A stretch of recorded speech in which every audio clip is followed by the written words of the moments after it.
My favorite Disney animated film is The Princess and the Frog. It was the first time I saw a Disney princess that looked like me.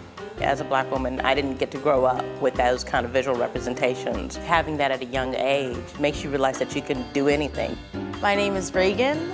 I'm 15 years old, and my Disney dream job is to become an artist at Walt Disney Animation Studios.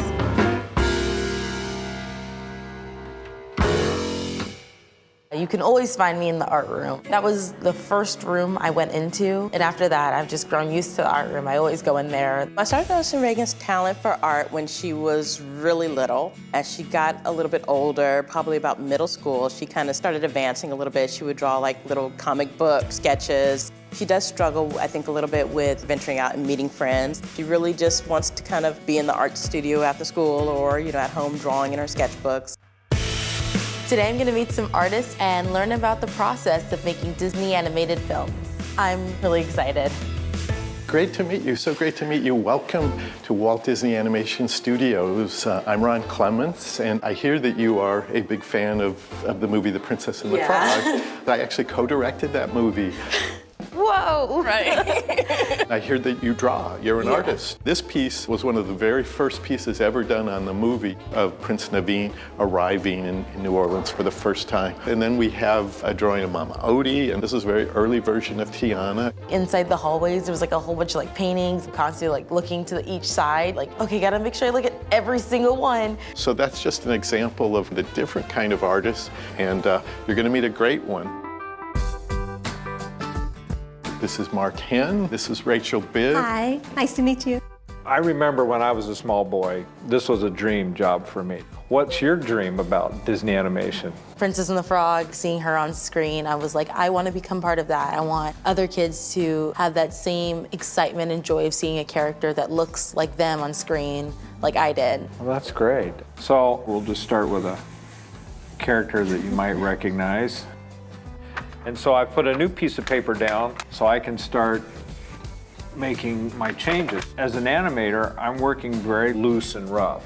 I'm not too concerned about the final look of the drawing at this point, and that's where we're a team. We heard that Tiana is one of your favorite characters, right? Yeah. So everyone would draw her in a slightly different way, and my job is to make sure that she always looks like Tiana, no matter who drew her. Reagan, she's such a perfectionist with her drawing, and she'll beat herself up if it's not perfect, but there's all these different steps. The animator doing the first part, and then the cleanup artist coming in, finishing it off, and you don't realize that those are two separate functions.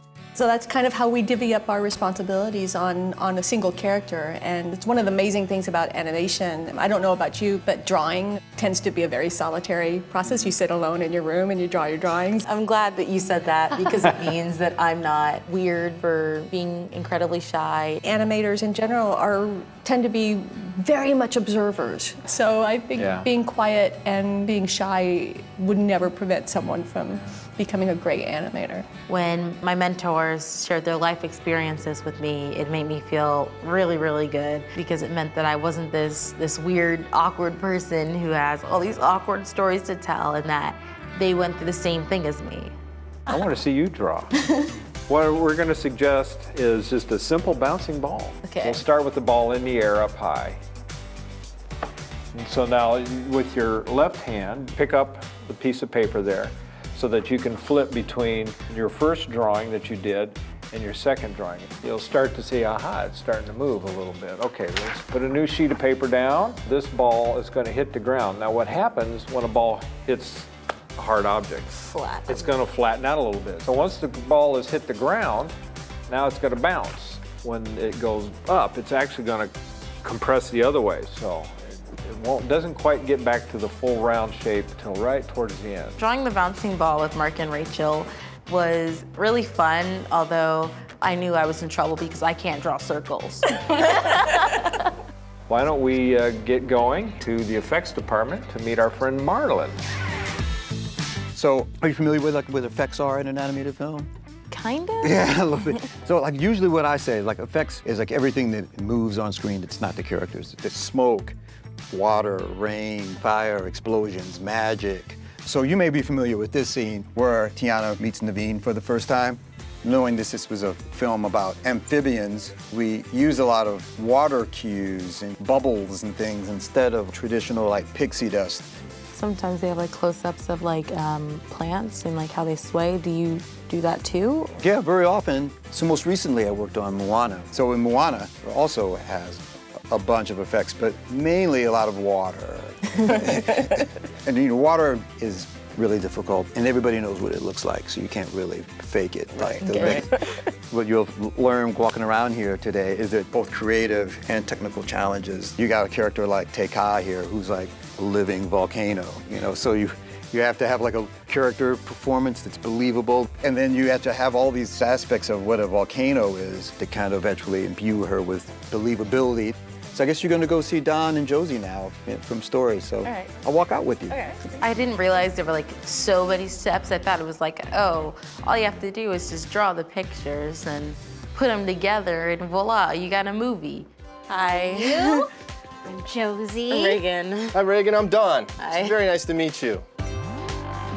Storyboarding was essentially invented by Walt Disney.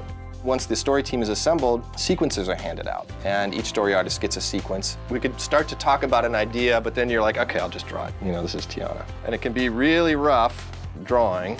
That's kind of the great joy of Story, is that there are no rules. It could be incredibly scary, but at the same time, there's so much freedom to create your own vision. Once a scene starts to kind of come together, then you can refine it. That's what the main job of the story artist is. She's building a character. What was nothing before, and now they're something. They're actually starting to be attracted to each other. I mean, that's what you start to see, is these characters start to come alive. I heard that you do comic books, is that right? So Yeah. Essentially, you've been storyboarding already? Yeah, you're on storyboarding. And then from there, you get a bunch of notes and just do it all over again until the movie is done. Done. One of the things that I always kind of struggled with was, should I just leave her alone to her books and her art, or push her to be a little bit more outgoing? But after today, walking into this building full of people just like Reagan, it's made me realize that her little different quirks and stuff that she may have, it will all help her as far as pursuing her dream.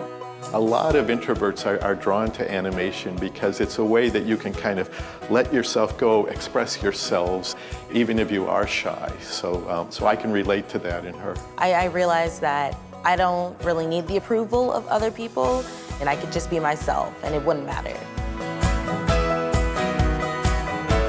Today has confirmed that being a Disney animator is definitely my Disney dream job. I'm going to go out and get myself a flip book and start animating right away.